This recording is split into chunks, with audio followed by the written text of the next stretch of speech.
Aditya L1 सूर्य का अध्ययन करने वाला मिशन है। इसके साथ ही इसरो ने इसे पहला अंतरिक्ष आधारित वेधशाला श्रेणी का भारतीय सौर मिशन कहा है। मिशन सूर्य का व्यवस्थित अध्ययन करने के लिए 7 वैज्ञानिक पेलोड का एक सेट ले जाएगा। भारतीय अंतरिक्ष अनुसंधान संगठन इसरो ने चांद के दक्षिणी ध्रुव पर चंद्रयान-3 को सफलतापूर्वक उतारकर इतिहास रचा। उत्साह से लबरेज राष्ट्रीय अंतरिक्ष एजेंसी ने आज यानी शनिवार को आदित्य L1 मिशन को लॉन्च किया। इस मिशन का उद्देश्य सूर्य का अध्ययन करना है।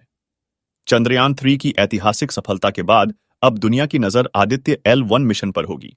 आदित्य L1 क्या है? मिशन के उद्देश्य क्या है? मिशन के घटक कौन कौन से हैं?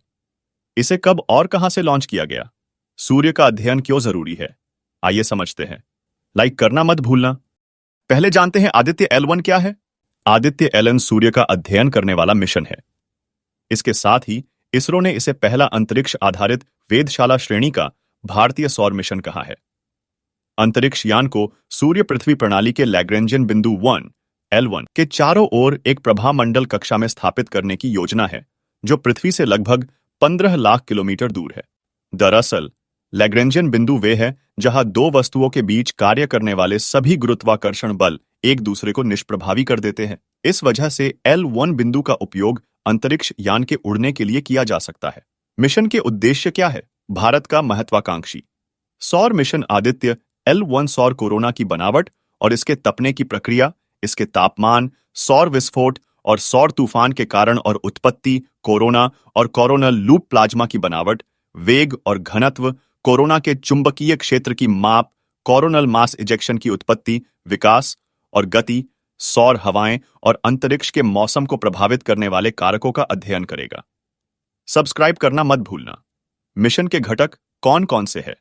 आदित्य L1 मिशन सूर्य का व्यवस्थित अध्ययन करने के लिए 7 वैज्ञानिक पेलोड का एक सेट ले जाएगा। Visible emission line coronagraph VLC सूर्य के वायुमंडल के सबसे बाहरी भाग यानी सौर कोरोना और सूरज में होने वाले सबसे शक्तिशाली विस्फोटों यानी कोरोनल मास इजेक्शन की गतिशीलता का अध्ययन करेगा। Solar ultraviolet imaging telescope SUIT नामक पेलोड अल्ट्रावायलेट UV के निकट सौर प्रकाश मंडल और क्रोमोस्फियर की तस्वीरें लेगा। इसके साथ ही स्वीट UV के नजदीक सौर विकिरण में होने वाले बदलावों को भी मापेगा। Aditya solar wind particle experiment SPX और plasma analyser package for Aditya PAPA payload सौर पवन और शक्तिशाली आयनों के साथ साथ उनके ऊर्जा वितरण का अध्ययन करेंगे। Solar low energy x-ray spectrometer और high energy L1 orbiting x-ray spectrometer विस्तृत एक्स-रे ऊर्जा रेंज में सूर्य से आने वाली एक्स-रे किरणों का अध्ययन करेंगे। वही मैग्नेटोमीटर पेलोड को L1 बिंदु पर दो ग्रहों के बीच के चुंबकीय क्षेत्र को मापने के लिए बनाया गया है। आदित्य L1 के 7 विज्ञान पेलोड की खास बात है कि ये देश में विभिन्न प्रयोगशालाओं द्वारा स्वदेशी रूप से विकसित किए गए हैं। ये सभी पेलोड इसरो के विभिन्न केंद्रों के सहयोग से विकसित किए गए हैं। इसे कब और कहां से लॉन्च किया गया? चंद्रयान-3 मिशन की बड़ी सफलता के कुछ घंटों के बाद ही इसरो के प्रमुख S सोमनाथ ने आदित्य L1 मिशन को लॉन्च करने की घोषणा कर दी थी। आज ही वह दिन है जब आदित्य L1 मिशन को श्रीहरिकोटा स्थित इसरो के PSLV रॉकेट द्वारा सतीश धवन अंतरिक्ष केंद्र से लॉन्च किया गया। मिशन का प्रक्षेपण सुबह 11:50 पर किया गया। प्रारंभ में अंतरिक्ष यान को पृथ्वी की निचली कक्षा में स्थापित किया जाएगा। इसके बाद कक्षा को अधिक अंडाकार बनाया जाएगा और बाद में प्रणोदन के जरिए अंतरिक्ष यान को L1 बिंदु की ओर प्रक्षेपित किया जाएगा। जैसे ही अंतरिक्ष यान L1 की ओर बढ़ेगा, यह पृथ्वी के गुरुत्वाकर्षण क्षेत्र SOI से बाहर निकल जाएगा। यहां से बाहर निकलने के बाद क्रूज चरण यान को नीचे उतारने वाला चरण शुरू होगा और बाद में अंतरिक्ष यान को L1 के चारों ओर एक बड़ी प्रभामंडल कक्षा में स्थापित किया जाएगा।